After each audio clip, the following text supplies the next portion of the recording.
Tonight on KBR News, politicians gather in Austin for the Texas Tribune Festival. A look at the weekend's events. The most congested roads in Texas, find out if I-35 makes the list. And gearing up for the Trail of Lights, how organizers plan to make this year the best yet. You're watching KBR News, Austin's leader for live, local UT coverage. Broadcasting live from the Texas Student Television Studios at the University of Texas. You're watching KBR News at 9, Austin's leader for live local UT coverage. Your news starts right now. Good evening. You're watching KBR News from Monday, September 30th. I'm Luke Manadani. And I'm Priscilla Patterson. Thanks for joining us tonight. The Texas Tribune Festival's 3-day event was held in and around the 40 acres this past weekend. Discussion on politics and public policy engaged adults and students all over campus. Keynote speakers included U.S. Senator Ted Cruz, Texas Attorney General Greg Abbott, Texas Lieutenant Governor David Dewhurst, and Texas Senator Wendy Davis. Cassandra Jaramillo joins us live in studio with a breakdown of the discussions, debates, and dialogue. Thanks, Lukeman. Well, UT President Bill Powers opened up the festival on Friday. The first keynote speaker was U.S. Senator Ted Cruz. He was unable to be present at the festival after his 24-hour filibuster on the Senate floor, but he had a live teleconference in his one-on-one session. It's clear this thing isn't working, and there are millions of Americans who are suffering under Obamacare. Cruz says he thinks 3 essential reforms are necessary if Obamacare is repealed. 1, health saving accounts should be expanded so people can save in a tax advantage way. 2, people should be able to buy health insurance across state lines in order to create a national marketplace. And 3, health insurance should no longer be linked to a person's employment. Cruz also addressed rumors about a possible presidential run, and he said his hands are full and he doesn't plan to run for the White House. And speaking of rumors, there's much speculation that Texas Senator Wendy Davis will be running for governor. No official announcement has been made, but it's reported that Davis and her advisors have begun informing influential Democrats of her intention to run. The senator closed out the Tribune Festival yesterday to a crowd of more than 1,000 people. When addressing the criticism she received from her abortion bill filibuster earlier this year, Davis said she could withstand all types of heat in order to represent the voices not being heard. Davis also criticized GOP leaders who were bragging about the Texas economy because they had cut the budget in public education, highways, and health care. If we fail to come together and do the right things for public education and higher education, this wonderful story that we tell about the health and vibrancy of the Texas economy is likely to begin to crumble. Well, we already know that Texas Attorney General Greg Abbott will be running for governor. He chose to focus his attention at the Tribune Festival on voter ID, voter fraud, and race. Abbott presented his goal of obtaining 40% of the Hispanic vote. One of his proposals to cut down on voter fraud is to introduce voting by fingerprint. Abbott also made it clear during his presentation that he sides with Senator Cruz on the Obamacare debate, saying if Obamacare goes into effect, health centers in rural areas will close. And the implementation of Obamacare has been delayed for at least a year. House Republicans voted early Sunday morning to continue funding a bill to delay the Affordable Care Act and permanently repeal a tax on medical devices. The House also unanimously passed a standalone bill that allows military payments to proceed should there be a shutdown when government funding is set to expire. That's midnight tonight. Live in studio, Cassandra Jaramillo, KBR News. Thanks, Cassandra. Former chairman of the Texas Workforce Commission, Tom Pauken, is also running for governor next year. To see the Daily Texan's multimedia department sit-down interview with Pauken, tune in to Texas Student Television tonight at 10. The Texas Tribune Festival has also touched on the fine line between being a student athlete and being an employee. Former women's basketball coach Jody Conrad says student athletes are not employees, but students who get a free education. You have a choice. You did it or you didn't do it. Why would someone choose to go to the University of Texas if they think the University of Texas should be paying them? Sports on Earth writer Patrick Herbie says he does consider student athletes employees, saying these student athletes do not have rights. It's not fair. Hispanics will be the majority in Texas by 2050. That's according to former state demographer Steve Murdoch. In a speech on Saturday, Murdoch said the growth is not only happening in Texas, but nationwide. Many socioeconomic implications will occur with the growth in education and the funding of government subsidies. Murdoch said, "We can close the gap between minorities and Anglo populations through education." The dropout rate of Hispanic students in all major Texas cities is currently 4 times that of any other state. All the growth from 2000 to 2010, 89% was due to minority populations, and 65% of the total growth was due to the Hispanic population. Still to come, it's Safety Week on campus. A look at how student leaders aim to raise awareness. And finding a parking spot on campus sure is hard. Why some students are willing to break the law to do so. You're watching KBR News.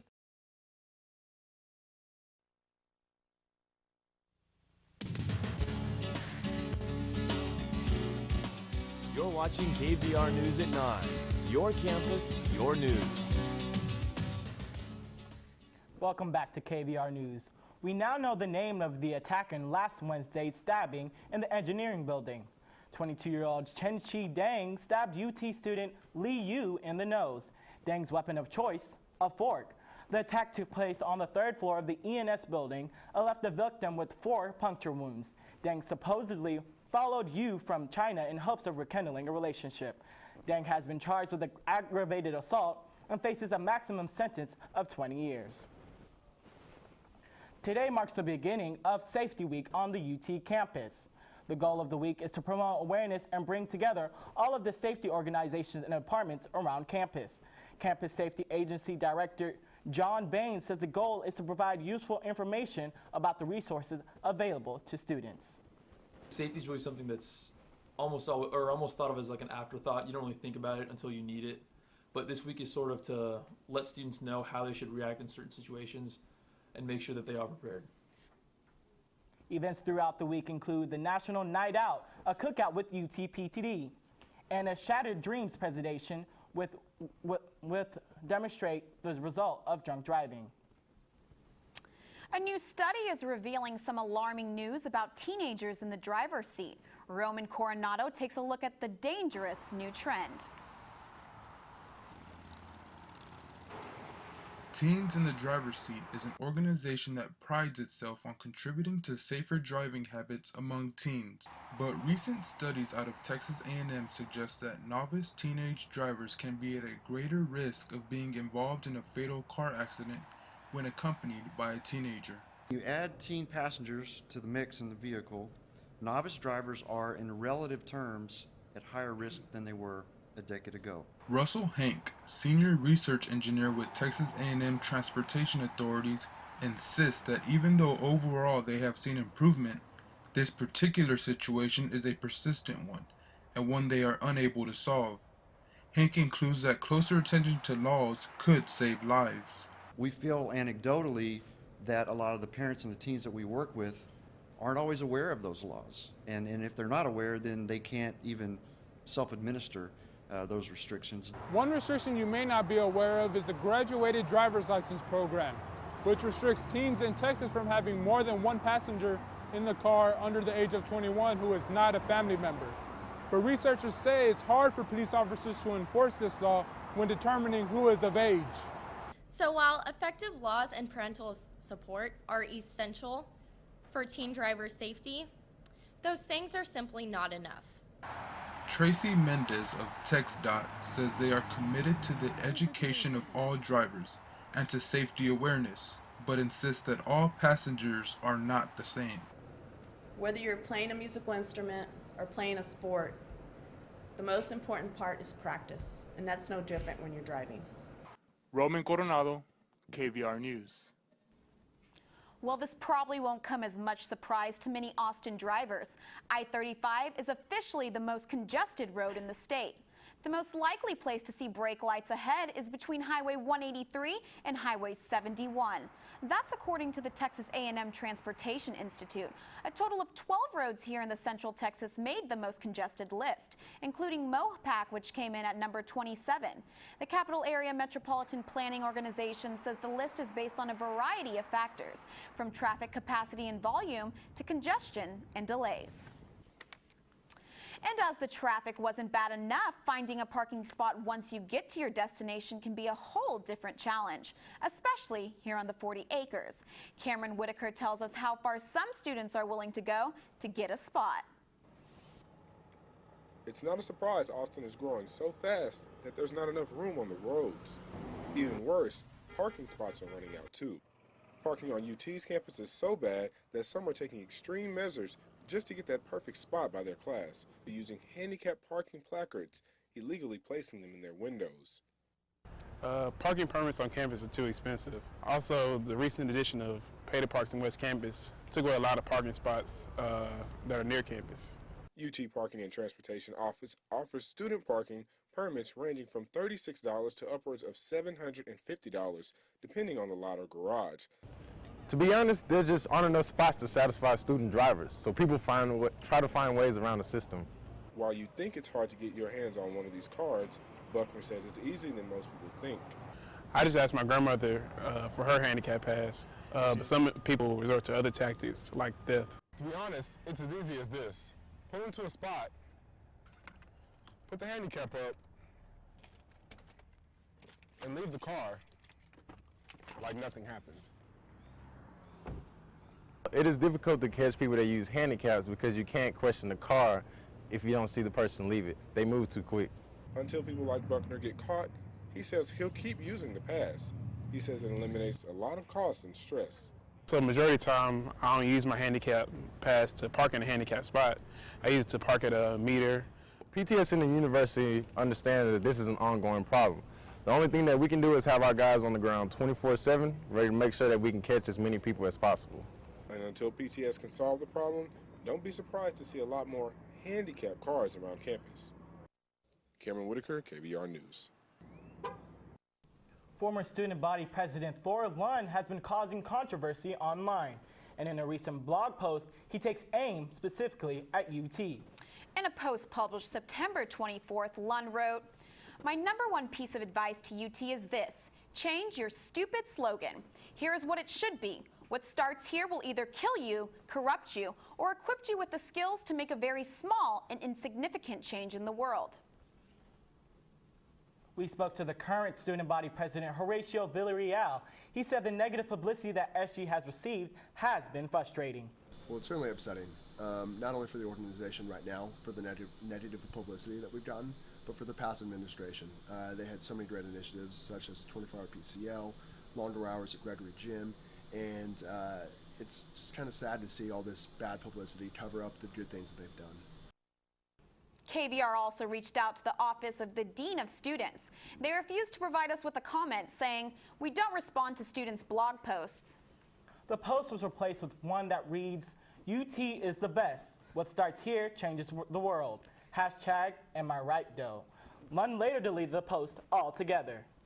We did contact Mr. Lund about his blog post. He told us that he deleted it because he actually loves UT, and they have a great slogan. Race relations remain a sensitive issue at UT, and the Young Conservatives of Texas have entered the discussion. The group held an affirmative action bake sale on campus last Wednesday, charging white students more than minority students. The club's president, Lorenzo Garcia, said the bake sale was intended to spark political discussion against affirmative action.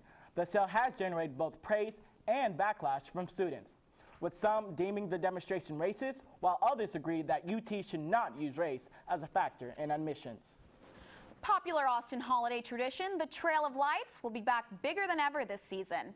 The trail brought in more than 400,000 people last year, and the city has released improvement plans for the festival's 49th season later this year.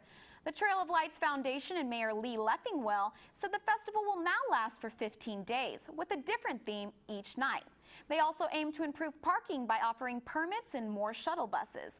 The Trail of Lights will open December 8th and will be open each night from 7 to 10. Water rescues in Austin over the weekend as flooding hits the area for the second week in a row. Is there any more rain for us on the way? Leslie Adame has your forecast after the break.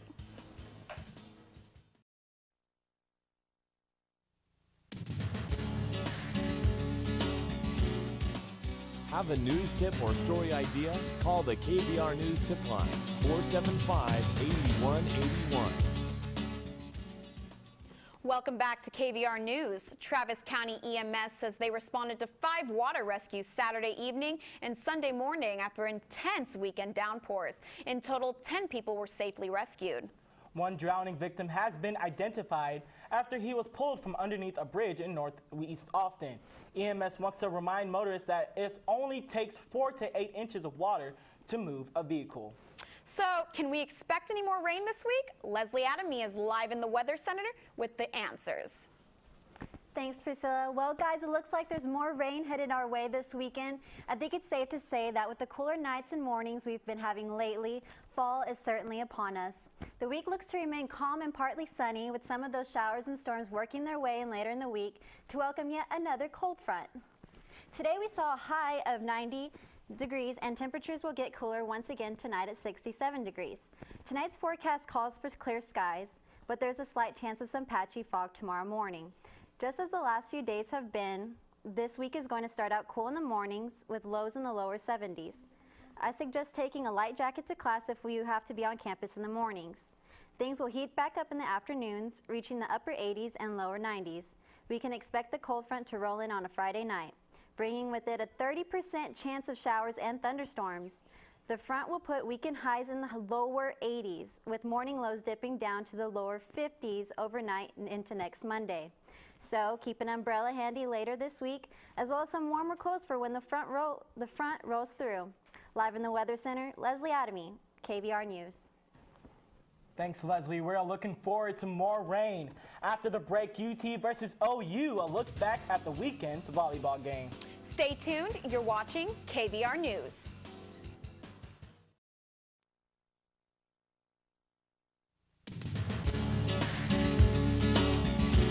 Now, KVR News at 9 Sports. Welcome back to KVR News. We're joined by College Prep Bucks Elisa Killebrew to talk about the latest in Longhorn sports. That's right, Lukeman. First off, the Texas volleyball team looked to continue their undefeated streak in the Big 12 as they took on Oklahoma Sooners on Saturday. Let's head out to Greg for the highlights of the Red River rivalry.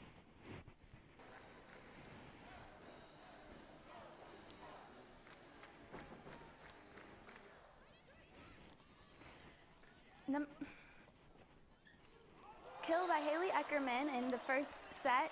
Texas leads 4-3, and Texas would grab the point 5-3. And later in the set, kill by Chiaka Ogabu, assist from Hannah Allison. Early in the second, Chiaka Ogabu sends it right back to OU's court and gets the point, and Texas is now tied 4-4. In the third set, it's tied 8-8, killed by freshman Victoria Pilar, assist from Hannah Allison. Texas breaks the tie, and once again, killed by Pilar, Texas breaks yet another tie, 11-10. Once again, killed by Pilar, assist from Hannah Allison. Texas leads 22-17, wins the set 25-19. Texas swept Oklahoma 3-0, and Texas is 2-0 in the Big 12. Even though Texas football was on a bye week this week, Mack Brown's name was still in the media. On Sunday, Heisman winner and former UT running back Earl Campbell went on record with KRIV-TV in Houston saying he thinks it's time for Mack Brown to step down. Campbell said, "Nobody likes to get fired or leave a job, but things happen." So, Lisa, speaking of the Longhorns, what can we expect from Iowa State this week on Thursday? I think Texas will bring out a win this week. The bye week was really good for them. They got rested up, and they'll be geared up to play their second conference game against Iowa State. They just need to look to improve the defense, and if they have David Ash in offense, it'll be strong, and they'll hopefully pull off a win. Well, we definitely hope that Texas comes out 2-0 in district play. All right, Jenna Ray is in studio with this week's entertainment news. What do you have for this week, Jenna? Breaking Bad officially comes to an end. Find out what other shows are returning this season and drama online as celebs take to Twitter to hash it out. Stay tuned, you're watching KBR News.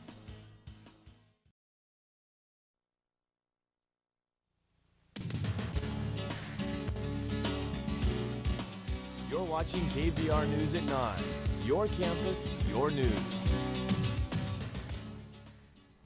Well, Breaking Bad is officially over after 10.3 million viewers tuned into the series finale last night. But the show comes to an end. The fall 2013 TV season has officially started. Saturday Night Live had its first show of the new season this past weekend with 6 new cast members. Former Longhorn Noelle Wells got her SNL debut as the face of Lena Durham. In the girls' promo, starring alongside, of course, Tina Fey. Returning dramas Homeland and Once Upon a Time debuted new seasons Sunday night, while comedies like New Girl, Glee, and The Big Bang Theory returned to TV last week. Emmy winner Modern Family premiered its 5th season, while How I Met Your Mother began its 9th and final season. The new season also brings new series, including The Michael J. Fox Show and Super Fun Night, which stars Pitch Perfect's Rebel Wilson. Well, it's no secret that Lady Gaga is usually her outspoken self on social media, and this past week she found herself in a Twitter frenzy with Maroon 5's frontman Adam Levine. He subtweeted her, writing, "Ugh, recycling old art for a younger audience does not make you an artist, it makes you an art teacher." Gaga fired back with a tweet of her own, calling Levine the art police. But the cat fights didn't stop there. Kanye West launched a Twitter tirade aimed at Jimmy Kimmel after the late-night funny man spoofed a recent Kanye interview on his show. Kanye's tweets featured language not appropriate for air, and he specifically took aim at Kimmel's personal life. The tweets have since been deleted. And lastly, Rihanna has been in an online feud of her own. Riri had no problem defending herself after singer Tiana Taylor posted a Photoshop picture of herself boxing with the battered and bruised Rihanna. The picture was taken after Rihanna's altercation with Chris Brown.